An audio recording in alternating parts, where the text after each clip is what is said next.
مجھے تو وہ ایسے دیکھتے ہیں جیسے میں کوئی گناہ ہوں. گناہ پر بھی تو پردہ رکھا جاتا ہے ممی, گناہوں کو ہی تو چھپایا جاتا ہے. ان کا دل کٹ گیا. کچھ کہہ نہیں پائی. عجیب سا درد محسوس ہونے لگا. اپنے مستقبل کا سوچو, کچھ بن جاؤ, پھر بے شک الگ ہو جانا. انہیں اس بات کی فکر تھی کہ وہ بھری دنیا میں اس طرح تنہا ہو کر اپنے بلبوتے پر سب کیسے کر پائے گا. انہوں نے کہا, میری رگوں میں ایک گندا خون دوڑ ہے. ان سب باتوں کے بعد آپ کا خیال ہے کہ مجھے رکھنا چاہیے تھا؟ وہ لاجواب ہو گئی.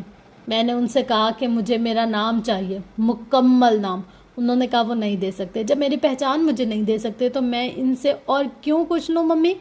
اس کی آنکھوں میں اتنا درد تھا اور آواز یوں جیسے وہ ابھی رو دے گا. اس کے احساسات چہرے کے تاثرات میں عیاں ہو رہے تھے. انہوں نے بے اختیار اس کے ہاتھ پر گرفت مضبوط کر لی. فارس, میں سب مینیج کر لوں گا. ابھی جو آپ شروع کی ہے, مسز گرانٹ کہہ رہی ہے میں یہاں رہ سکتا ہوں, لیکن میں جلد ہی کمرے کا بندوبست کر لوں گا. میں سچ میں آپ کو جی کر دکھاؤں گا ممی, آپ میری فکر نہ کریں. وہ اب انہیں سمجھا رہا تھا. انہوں نے گہری سانس لیتے نفی میں سر ہلا کر اسے روکا.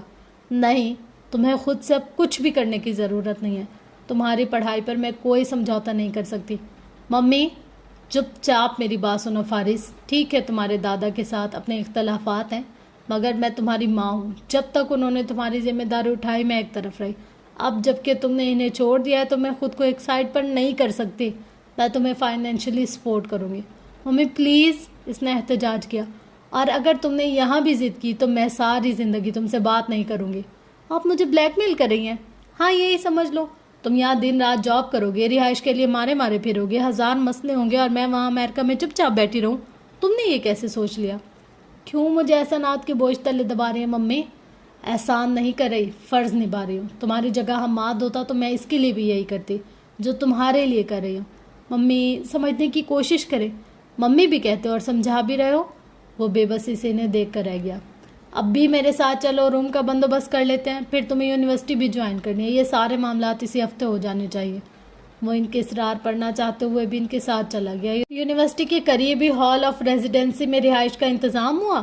ایڈوانس میں پیمنٹ انہوں نے کر دی. ڈین سے ملاقات بھی ہو گئی. اس کے تمام معاملات انہوں نے خود دیکھے. 1 ماہ کی غیر حاضری کے بعد اب وہ سارے کام خود سے ٹھیک کر رہی تھی. راہم کو بھی فون کر دیا. وہ شام میں اس کا سامان ہاسٹل میں دینے آ گیا. میں آج صبح ہی سوچ رہا تھا کہ تمہاری ساری کتابیں بیچ کر ہیری کے لیے ایک بڑا سا پنجرا خرید لیتا ہوں. وہ رائٹنگ ٹیبل پر اپنی اشیاء رکھ کر دانت پیس کر رہ گیا. کمرہ تو اچھا ہے, مگر بگونیا ہاؤس کی کیا ہی بات ہے. تم یہاں صرف سامان دینے آئے ہو, فارس نے یاد دلایا. سونی انسونی کے اس نے دروازہ کھول کر سر باہر نکالا.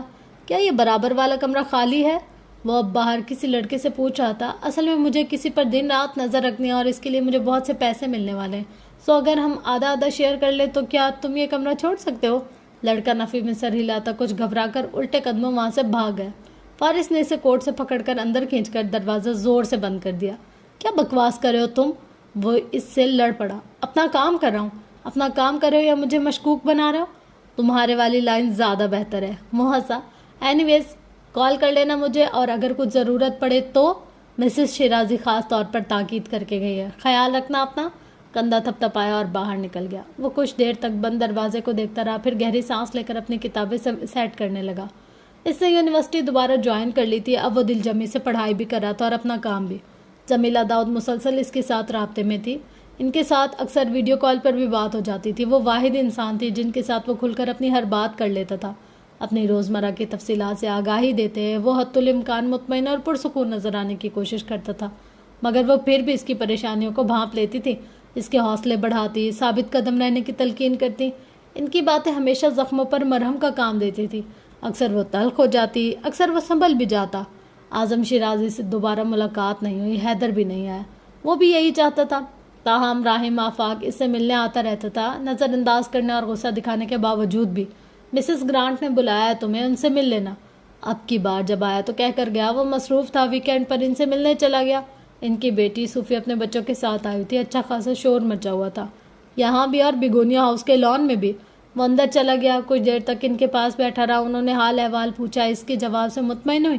کچھ کتابیں گفٹ کی, پیار سے کچھ نصیحتیں بھی کی, اور وہ اپنا خیال رکھے, خوش رہے. اس نے سر ہلا دیا, شکریہ ادا کر کے باہر آ گیا. وہاں جہاں راہم آنٹ صوفی کے بچوں کو کچھ فضول سے میجک ٹرک دکھا کر ان کے پاکٹ منی ہتھیا چکا تھا. اچھی کمائی ہو گئی. پیسے گنتے ہوئے بولا. کم از کم بچوں کو تو بخش دیا کرو.